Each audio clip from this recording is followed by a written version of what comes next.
I don't know how to deal with this after 28 years of marriage, affair with his brother's wife. I'm 55 and my husband is 50. We have been together 28 years, most of them happy. We have 3 grown-up children. I am disabled due to a degenerative disease. My husband has always been controlling but not abusive. Just a bit of background info. In September, my husband went on a 2-week holiday with his brother and his wife and daughter to Corfu. I stayed at home due to dog care and TBH expense. We couldn't afford for both of us to go. On the first night, I get a frantic phone call that he wanted to come home as his brother's wife was drunk and, in his words, acting inappropriate. I told him to go to bed and deal with it in the morning. The next day, he played it off as nothing and he had overreacted, but I just knew something had happened. Over the course of the 2 weeks, every time he rang home, all he talked about was her. Weird considering he couldn't stick her for years. On his first night home, he was grumpy and snappy and actually called me by her name when he awoke from a nap. Since then, he has spent half his time at his brother's, his excuse wanting family time and football, but doesn't return till Monday afternoon. Weird as his brother leaves to go to work at 7 in the morning. Over Christmas at my mom-in-law's, they kept wandering off, whispering etc. He had left his messenger logged on my Kindle and she sent him a message on Boxing Day saying, "I wish you were inside me right now." But it was deleted before I could screenshot. They message each other constantly but delete anything incriminating, e.g. today she sent, "Can't wait to tongue you." I'm so stressed and want to tell him to duck off, but I know he will gaslight me unless I have proof. Everything is in my name: car, house and disability benefits, so he wants his cake and to eat it. Same with her. His brother takes care of everything, working 9 hours a day. I feel like I am about to have a breakdown, putting on a normal face every day. There is so much more, but this post is too long already. Thanks in advance for taking the time just to read this. Redditor's reactions update after. Redditor 1, I would meet with a brother and tell him. You don't need to provide your husband with proof. You know the truth. Redditor follow up, yup, this. Up, you aren't a cop to need evidence. It's best to blindside them now. No point trying to reconcile or anything. Hire a pie. Start seeing lawyers. Once you have evidence, file for divorce, then tell his brother. Show the proof. It takes a whole different level of an asshole to betray your own brother. Ask him to also put on a brave face for some time and file for divorce. Once you both have filed for divorce, hire a bike messenger, they're pretty cheap, and serve them while they're together and attach the evidence also. At the same time, tell all your friend, family, co-workers, don't let them lie and rewrite history. Pack up his things and send it to a storage facility or something. Change the locks. All this while they receive the papers and are panicking. Then only contact through lawyers. Good luck. Redditor 2, find a way to convince the brother to come home randomly in the middle of the day when your husband is gone. Let him catch them. Redditor 3, you are not required to prove anything. You know what is going on and so does he. Tell the brother. If you don't want to be with your husband anymore, divorce him. That is the only justification you need. Know your rights. Consult a lawyer before informing your husband. Update, the aftermath of confronting husband over cheating with his brother's wife. I have had my suspicions since September that my husband, 51 of 28 years, was sleeping with his brother's wife, 62, but was having problems getting proof. As when I had expressed that this relationship was making me uncomfortable, he basically said I was paranoid and crazy to even imagine that.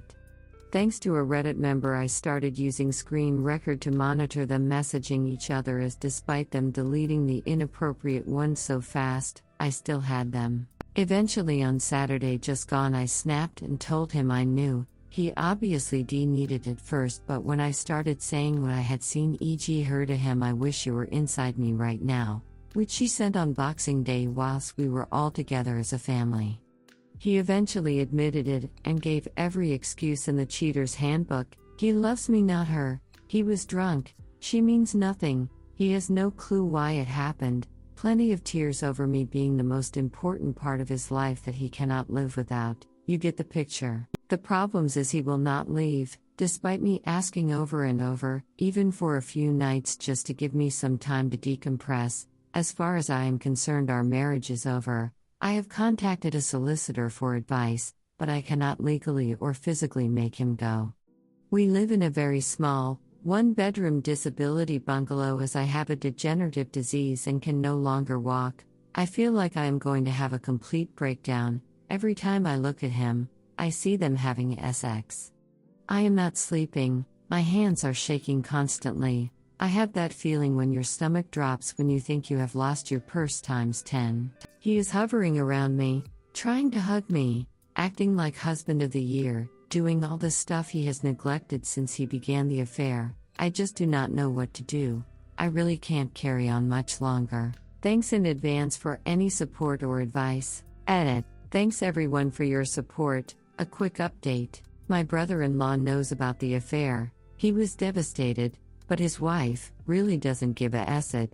She has said when he asked if she wanted to be with my husband, that she doesn't know. She wants to wait and see what happens between us. My husband has turned himself into a martyr. She came onto him. He never cared about her.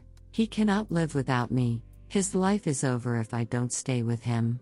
He still refuses to leave but has started gaslighting, saying that I could have stopped the affair if I had made him stay at home. What an absolute dick. That since my brain surgery 3 years ago, my personality has changed, that he will not listen if I say it is over, that I must give him a chance, blah blah blah. The problem is that due to my disability he has a captive audience. I am unable to leave and he really is emotionally bombarding me day and night, hugging me despite me telling him not to touch me, hovering around just staring at me, sitting in the dark and also doing every odd job that he has neglected for months. I am ready to have a nervous breakdown. I have just been agreeing with him so he will just leave me alone. Redditor's reactions. Story 2 after. Redditor 1. Tell your bill. Poor guy. Op answer. He was told tonight, a few hours ago. He is obviously in bits, plus his wife has said she wants to be with my husband. She is welcome to him. Redditor 2. Tell the brother. Send him proof. Then tell the AP you know. Don't tell your so. He'll figure it out soon enough. Redditor 3. The next time he starts spouting about how much he loves you, tell him if you really loved me, you'd do what I've asked, and give me some space. Op answer. Believe me, I have said that many times in the last few days. He is emotionally trying to blackmail me, saying his life will be over, no point being alive, etc. etc. Story 2. I think I'm finally done. Very long post, sorry. BS, here. In August I discovered the shocking truth that my husband of almost 20 years had been having a physical emotional love affair with another, much younger, woman. The affair went on for 3.5 years. The news came as a complete and utter shock to me. But on the other hand, in hindsight it isn't so surprising. The thing is, ever since we met each other, there's been an imbalance in our affection. I have always come last in his mind. I fell head over heels in love with him, but he did not completely return the feelings. He was openly, vocally critical about my appearance and never balanced the criticism by mentioning any good points I might have had. For the record, I am definitely not unattractive. I know it and have also been told so and complimented many times. For a number of years he also never displayed interest in things I was doing, never asking about those things or getting involved, although I begged him to be willing to do any things we could do together. He basically acted rather cold and dispassionate towards me most of the time. But still, he liked me enough for us to get married. And I truly loved him. Not long after we met, he became obsessed with watching soccer. He jumped into it fully. This included watching it full-time on TV, of course, recording games on video if there were two conflicting games at the same time, and watching one later. It also included holding season tickets and attending all games played by the local team here in a U.S. city, where he did everything possible to be involved, including following them to matches out of town. He also got extremely involved in English Premier League soccer. At first I was interested in it too. And I was supportive. For example, 1 year early on, for his birthday I surprised him with a trip to London to gather tickets to watch his favorite teams play live. That was fun and both of us enjoyed it. My interest in soccer wasn't as big as his was. His interest and involvement were extreme, and grew into an obsession, where it became all soccer all the time when he was not at work. And he didn't care whether or not we shared this interest, or whether I was willing or able to keep up with that level of involvement. So it stopped being something we could share. Coupled with his full-time job, there was zero time left over for other activities, going to a movie or other activity together, for instance with me, us, or anyone else. Then he went on a trip to Mexico without me, to watch one of his favorite teams play. I wasn't invited. And other than that London trip and a couple of other trips that I paid for, he wouldn't go on trips with me. Not dates either, or any other activities. After a few years of the soccer obsession, while he showed little to no interest or attention to me or our relationship, I began to feel quite unhappy about being ignored, passed over time after time, and seeming so unimportant to him. I finally reached a moment where I said, "That's it. Do whatever you like. But I don't want to be part of an unbalanced relationship in which you matter a lot to me and I matter little or not at all to you." So I decided I wanted out. But he didn't want our relationship to end. For once he worked hard, for a while, on trying to put me and us first. And that helped, at least for a while. But then, not too long after the soccer obsession receded, he discovered a new passion. And this new obsession was one I could not really participate in much. My husband had studied to be a musician, a cellist, in college and grad school. But then, before we met, he decided not to pursue music, and went to med school instead, becoming an eye doctor. For the first 10 years I knew him, he barely touched a cello or any other musical instrument. He worked in a demanding, 6 to 7 day a week job. But suddenly, after he dropped the soccer, he rediscovered the cello. Then he decided to join an orchestra. Then another. And then another, then yet another. Plus playing in the pit orchestra for musicals. It got to a point where, in addition to his more than full-time job, he was absent from home all day and night every single day except occasionally one night here and there, doing his musical activities. Meanwhile I was busy raising 5 kids combined, his and mine, working part-time, and writing a book, and I did have some friends and activities of my own. But I was lonesome a lot. And I wanted to spend at least some time together with my chosen life partner, with the man I loved, whose company I enjoyed above that of others. I did try getting involved in his orchestras, volunteering to sell tickets and or usher, but I wasn't encouraged to do it. When at home, which he wasn't very often, he grew increasingly cold, distant, disdainful and removed, even more than he had ever been before. He also began going on month-long trips all over the world as part of a humanitarian aid group. I would have loved doing something like that together, but he said spouses weren't allowed. The kids grew up and moved out, one by one, mostly. I was left at home, alone most of the time. This was not my vision of how life with a partner was supposed to be. But if I ever tried to bring up the issue, he would shut down the conversation. But I still loved him. I loved his company whenever others weren't around, especially. More and more cello, rehearsals and performances for him, more and more time all alone with no one for me. It wasn't fun. I tried to stay active, but I still did get lonely a lot. Then D-Day happened and I accidentally discovered the affair he'd been having for 3.5 years. With another cellist, 15 years younger than he is and of course younger than I am. It was awful. Nightmarish. Because I had already asked him a few times if he was involved with someone else, and he'd always emphatically deny it. I discovered thousands of texts between the two of them. Gushing, romantic, loving, demonstrative, over-the-top, enthusiastic, complimentary, effusive texts, in which he praised her incessantly and frequently talked about how much he loved her. And how devastatingly beautiful she was. I've met her, she isn't. Since D-Day a few months ago, it seemed as if we made some progress towards possible reconciliation. He's been in therapy, for the first time in his life. He's been very contrite. Says he loves me, will do anything to make this marriage work. Cries a lot, so do I, of course. I thought things might be going okay until yesterday. Yes. Yesterday I made a discovery that feels like it sets everything back to almost square one. Basically, after D-Day he showed a great interest, for the first time in our relationship, in having S-time with me. And we did have S-time, quite a lot. That continued for a couple months. Then it kind of petered out. Eventually it stopped, since I believe that maybe one reason he hadn't wanted to have S-time with me for a long while was that I was unattractive to him. I had gone on a rigorous exercise and weight loss program with a personal trainer. Lost 30 pounds, got toned up, etc. I had bought S-timey lingerie that he said he really liked. Now, I feel that I was probably doing the pick-me dance. But at the time it seemed to work. He became interested, at last, in having S-time with me for a change. And I always enjoyed S-time with him.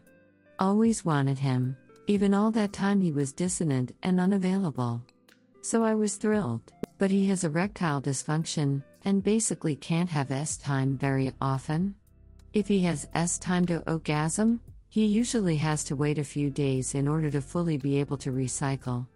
So I began to dress S-timey and keep everything shaved, bathed, lotions and ready to go, so I would be attractive to him if and when he was ready. It's a lot of work and takes a considerable amount of time and effort to do that. But I did it and lived in hope. I chose not to initiate, because I figured he would do that when he was ready. Okay, I know, stupid, right? But for several weeks, despite my bathed, shaved, ready body ready and waiting for him to be ready and able, he's shown no interest in having S-time with me. Today I found out that he has indeed been having, although not with me. No, he's been having S-time with himself, with pornography. And all the effort and work I've been expending to stay ready, willing, able and attractive? All for nothing. And, failing a stress, he prefers to have S-time with his hand rather than with me. I feel extremely rejected. It feels like the last straw. Cumulatively, it's the final humiliation for me. I am ready to split up with him. I am ready to dissolve this joke of a marriage. I am hurt beyond measure. Redditor's reactions update after. Redditor 1, I'm sorry this man took 20 years of your life and strung you along through a sham. As I'm sure you know, you did nothing wrong and seem to be a loyal and devoted wife and mother. I know it hurts, but he lied about who he was. It's not your fault for believing. I see you found your strength and I'm wishing you the best of the best moving forward. It's amazing how far some people STBXH will go to disconnect from their own lives they chose for themselves. I'm sure he doesn't have a coherent reason for his behavior despite going into his 40s. Someone's gonna appreciate you being smooth as a dolphin. He wants to go FK himself? He can go right ahead. Redditor 2, leave him. He doesn't deserve you. While you were raising his children, he was of around the world having fun. WTF? I know it hurts, and it will hurt for a long time, but less and less with time passing. I was married for 25 years and last few were dead bedroom. Throughout my marriage I was always shaved, lotioned, dressed up, lingerie, etc. So when dead bedroom happened I was baffled. He started getting involved with his hobby more and more, started traveling more. I was lonely. Desperately lonely. Long story short, last year at this time, I discovered that he's having 5-year affair. She's 23 years younger than me. Along those discoveries I found out that he was cheating on me most of our marriage. So I left. I didn't even try to reconcile. I left everything. What I can tell you now, after this horrible year of hurt, pain, emotional turmoil, pandemic, finding myself, etc., I am less lonely now. I live with my kid without the partner than when I was with my husband. This year was the hardest year of my life, and yet I'm happier than I was in a long time. Leave him. Find your happiness without that narcissist. Mine is narcissist too. It's going to be tough. You will cry, rage, be angry, sad, but you will not be lonely even if you live alone. If you need an ear or a shoulder, PM me. Hugs. Op answer, thank you. You obviously understand. I'm sorry that happened to you. Hugs. Yes, I look forward to being able to strike out on my own. Update, should I tell? I feel very tempted to tell the husband of the woman my husband had a secret 3.5 physical emotional affair with. I would want to know if the scenario were reversed. But the thing is, he's into guns, lots of guns. Scary. I don't want to somehow put myself into danger. What do I do? Redditor's reactions update after. Redditor 1, who cares if he's into guns as long as he's not into shooting people? If he was into cars, would you not tell her because you wouldn't want to get run over? Redditor 2, your husband and his wife are probably in greater danger than you. How well do you know this person? Is he prone to violence? People who are into guns aren't necessarily going to go on a shooting rampage. I'd do some background check first, find out more about the guy. If you do go ahead with telling, send the evidence anonymously, but give her a heads up first, so she can board a plane to Hutchinson, Tanika or Santa Fe. Update, how I discovered the affairs, how I found out, and how things went from there, so far. Betrayed spouse here, married almost 20 years. Husband had a 3.5-year physical affair and a 2-year separate emotional affair. D-Day was 6 months ago. Basically, he hid it well and I was naive. The way he managed it was basically just by lying about his whereabouts. He works at a very busy job, a type of doctor with irregular long hours at varying locations. Turns out, though, that many times he would pretend he had to be at work at, say, 9, when in reality he had to be there at 1. So he would go meet up with his affair partner. A few days he actually pretended to go to work, but didn't, and spent the day with her. But also he's a musician cello who had gotten involved in playing in several orchestras, causing him to be away even many more hours at more varying and unpredictable locations and times. The physical affair partner was another musician. Over time, the amount he was away for orchestra rehearsals and concerts had become an issue between us, but he kind of got me used to his absences gradually. I was like a frog in slowly boiling water, and just simply didn't see it. There were weeks when, between work and rehearsals and also seeing his affair partner, but I didn't know about that part. He was gone from early morning to late at night every day. I would complain, but he would convince me that music was his greatest passion and important as a stress reliever, etc., etc. I bought his arguments. When he was home, he was constantly on his phone or tablet, but since both he and I played a number of online games, I wasn't overly suspicious. I didn't like the amount he was on those devices, and I complained about it, but he didn't really pay much attention to the complaints. And in reality, he was actually also carrying on an emotional affair with a female co-worker who he saw frequently at work. So all this time on his phone and tablet, it turns out he was mostly texting these two women. As in, 20 or more texts daily at least, morning, noon and night. Lots of gushing comments about missing them, thinking they're beautiful, etc. It wasn't that I was naive or overly trusting in a way, because these behaviors built up over time and I just got used to them. But the texting ended up being his downfall. One day he accidentally left the volume up on his tablet, near where I was. I was trying to work, and that thing kept buzzing and dinging to the point of being annoying. I went to try and figure out how to shut it off, and a bunch of texts between him and the coworker popped up. They were flirty and suggestive, which made me look at more. So first I discovered the whole emotional relationship with the coworker. He had told the coworker about his physical affair, and they talked about it in their text conversations. That's how I learned of the physical affair. But of course that clued me into looking for messages between him and his musician affair partner, and, well, Nelly. It was extensive and outrageous. Messages all day and night on a variety of platforms, including email, messenger, text, WhatsApp, Viber, and others, including lots of love talk, photos, plans to meet, and just, well, everything. 3.5 years worth. Many thousands upon thousands of messages. I guess it was arrogant hubris on his part, that he hadn't deleted everything. But after doing stuff for a few years and getting away with it, you get careless. He got careless. I spent that afternoon, D-Day, while he was at work, reading over a lot of the stuff. I was beside myself, trembling, crying, freaking out. It was shattering, as you might imagine. Then I called him at work, a thing I rarely did because he was usually very busy always, and often in the middle of seeing patients. I basically said he needed to get home immediately, that it was an emergency. And when he got home I confronted him. That was almost 6 months ago. Since that time a lot has changed. We are still living together in the same house, for now, and have been working hard on the situation.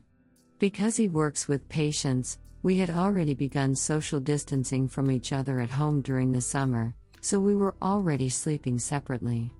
I don't yet know how things will end up. He was really sorry, right from the start. And he has made many changes. His physical affair had already begun to wind down by D-Day. Although still telling each other they loved each other and planning to be together forever, they had stopped seeing each other much. She's married too. And all orchestra activity had already halted anyhow, due to COVID. He doesn't plan to resume it. As for the work emotional affair partner, he cut off communication with her immediately with a brief explanation to her and also made arrangements to no longer work at that location. He agreed right away to cut off all communication with either affair partner, and gave me free access to his devices to check. He began sharing location information with me. He made a detailed timeline for me, showing his activities during his physical affair. He and I both began reading all kinds of books about infidelity. He immediately began therapy, which was a first for him. Throughout our relationship before D-Day, I'd absolutely adored him, respected him, thought the world of him. All I wanted was for him to be around more, or to be willing to spend time with me, which he wasn't doing at all. And we actually had always gotten along really well when he was around. So, following D-Day, he began spending lots of time together with me. He arranged a nice vacation at a bed and breakfast for us. He got me flowers of first and other gifts. And I had very mixed feelings about the whole thing. I was and still am full of hurt, confusion and anger, and will continue to be for a long time. I will never trust him again, at least not fully. At some point I decided to give things a year, until the anniversary of D-Day, to decide what I want with a relationship. Meanwhile, I've been doing more for myself. I've treated myself in a variety of ways, including hiring a personal trainer to get into better shape for myself, not for him, enrolling in grad school to finish my degree, and buying things for myself like some nice clothes. Between us we have a lot of kids. We were both married once before, many years ago. They're all young adults. There's other family we're close to. Everyone knows. They're all made it high. He's apologized, and has been working on repairing those relationships. I don't know how things will end up. But one thing I'm glad about is having thus time to be able to process the trauma with the very person who inflicted the trauma, given that he's remorseful. If he weren't remorseful it wouldn't work. For that reason I have say I'm glad I didn't just leave or kick him out immediately. For me, this works better. Update: anger with spouse as a reason for cheating. I don't know if I tagged this correctly, because it's a question for both wayward and betrayed partners. It boils down to this: for any of you, was the cheating an expression of anger at your spouse partner? Sorry this is long. If you make it through, thanks for reading. Anyhow, my wayward spouse and I have been working towards possible reconciliation for a little more than half a year. I haven't decided whether reconciliation is the direction I want to go. But it's what he wants, and he's been working very hard to try and make it happen. He's been in individual counseling, and part of what he's been working on figuring out is why he got involved in having the affair in the first place. Among the possible reasons, one that seems to resonate a lot is the idea that he had a lot of anger issues that he didn't recognize or examine, and that his affair was a passive-aggressive expression of anger towards me, or rather towards what I represented in his mind. For background, this is my husband's second marriage. His first wife was extremely abusive. I don't only know this because he said so, I witnessed it myself, and also heard about it from their children who, now grown, no longer speak to their mother. It's coming out in therapy that my husband also had some long-standing issues of resentment with his mother, and that he had a lot of ingrained animosity towards women in general. During our relationship prior to the affair, my husband's demeanor was always a bit emotionally flat, to such an extent that I, along with the rest of the family, suspected he might be autistic. He was especially that way with me. Even at the beginning of our relationship, he would not compliment me or express praise, admiration, or other things like that. This sometimes hurt, and I would tell him so. I would sometimes almost beg for a compliment or some demonstration of affection. He just wouldn't do it. He was very flat affect. But he would also sometimes be critical or controlling. And, significantly, his way of expressing displeasure was always passive-aggressive. Despite these things, there were other qualities in him that I loved, but these things were a problem for me. He would say that he loved me, but that was pretty much it. Through his job, my husband had occasional optional opportunities to travel around the country abroad doing a type of service work. As I say, these were optional. He always jumped at the opportunity to go. These trips typically lasted a month or so. I had some issues with these trips. 1. He would barely communicate when he was on them. 2. Each time he would go on one, I would be left alone to deal with whatever was going on at home, which was sometimes challenging. 3. Although I would miss him terribly, and said so, he would never say he missed me. 4. He made unilateral decisions to do these trips and was bound and determined to go on every one he could, regardless of how I felt. And 5, perhaps most of all, I was unhappy that he was never willing to go anywhere together with me. He was uninterested in traveling together with me. I was dissatisfied with this situation, but eventually I reconciled myself to it all, reasoning that no partner or relationship is perfect. It's my second marriage, so I knew something about that. And to me, the good times we had together made up for that. In my eyes, we were best friends and very compatible people who enjoyed each other's company. Except that over time we began spending less and less time doing things together. My husband also often got extremely involved, to an obsessive level, with hobby-type activities, none of which were things we could participate in together. With work and these activities, it often got to a point where he wasn't around much. I didn't like this, and complained about it. But no matter what, no matter how much he was gone, I still trusted him. One reason why I trusted him is that, from the very beginning, I had made it clear that the one thing I wouldn't be able to stand for in a relationship was being lied to. I had been lied to in the past, and it had been the worst experience of my life. I specifically told him that if he ever found himself attracted to someone else, or he ever had the urge to cheat, I would prefer if he came and just told me. I promised I would never punish him for being honest with me, even if it was something I didn't like or didn't want to hear.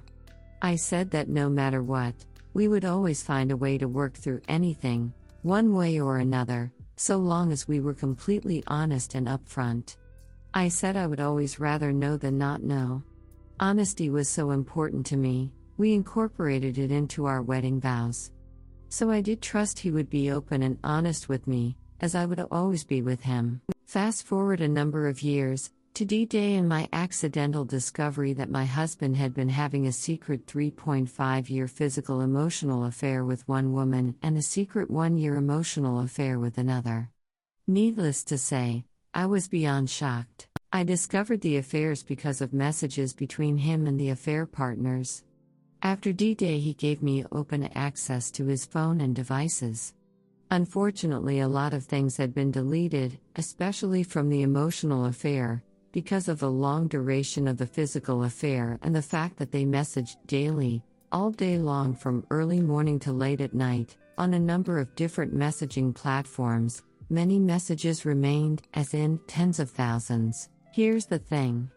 All his messages to his affair partner were full of effusive, expressive, over-the-top language.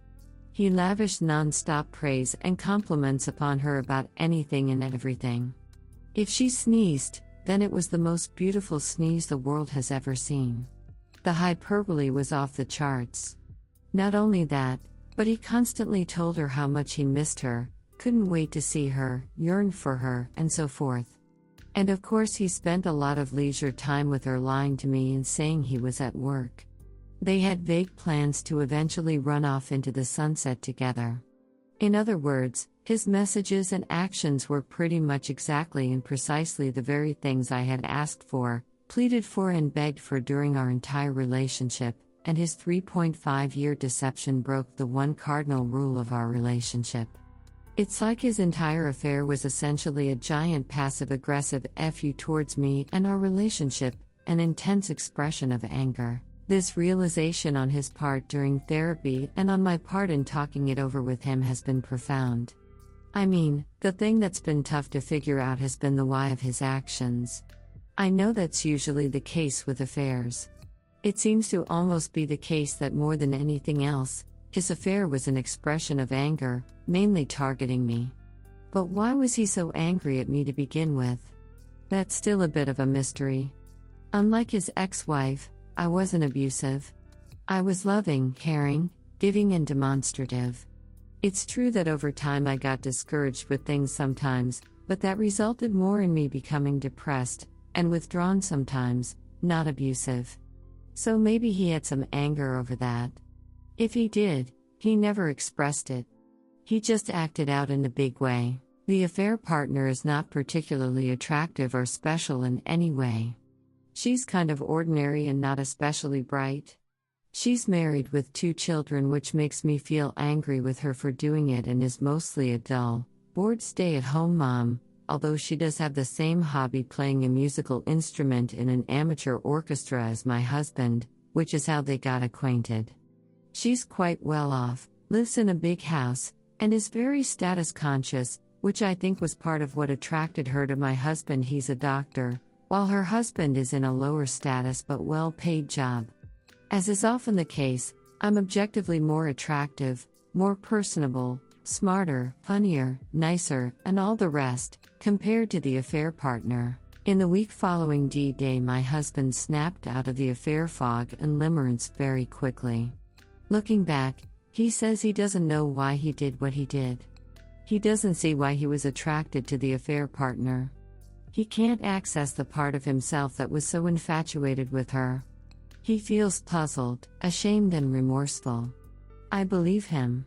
I'm very sad and full of anger myself now, but I'm interested in also trying to figure out the whys. His behavior towards me has changed immensely. I would have to say he has become the husband I always longed for: demonstrative, loving, passionate, engaged, involved, and so forth. He says he's learned so much. But he and I are both still trying to figure things out. And this idea of his passive-aggressive anger is one possible explanation. Or was he just generally angry at women and wife-mother figures in his life, and I happen to be the one he was with? I don't know. Anyhow, all of this leads to my original question, which is, in your experience, have you seen evidence of affairs as a way of expressing anger at the partner's spouse? Thanks for reading.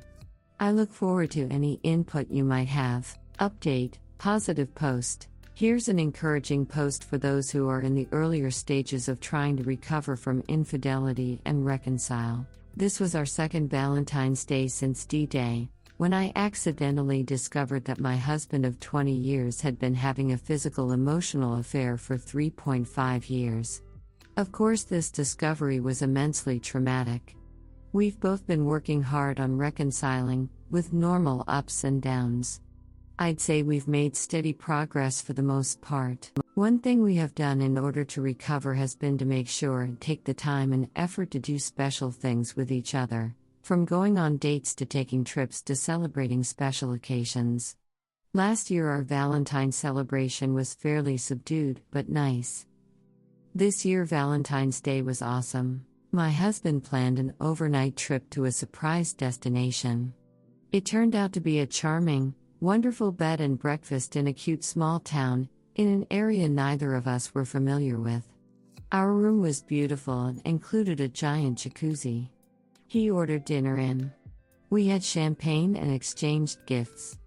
He got me thoughtful things and wrote a couple of sweet cards. I also got him thoughtful thing. And surprise, one of the gifts we got each other almost the same thing. Merch from a particular TV show we both like. My husband said, "See, that's why we belong together." That felt good, but the surprise didn't end there. The next day he had scheduled a tour of an alpaca farm. When I tell you those are some of the cutest, most amusing animals I've ever seen, believe me. Then we went for a walk in a gorgeous nature preserve. We topped it off with another nice dinner. It was all just so great. The time, effort and thought my wayward put into it all was just so touching and meaningful. And additionally, on a daily basis he has been great too. He's working really hard on himself and it shows.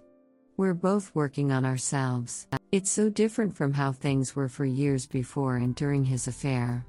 During that time he was gone most of the time, either working or doing any of a number of activities or working seeing his affair partner.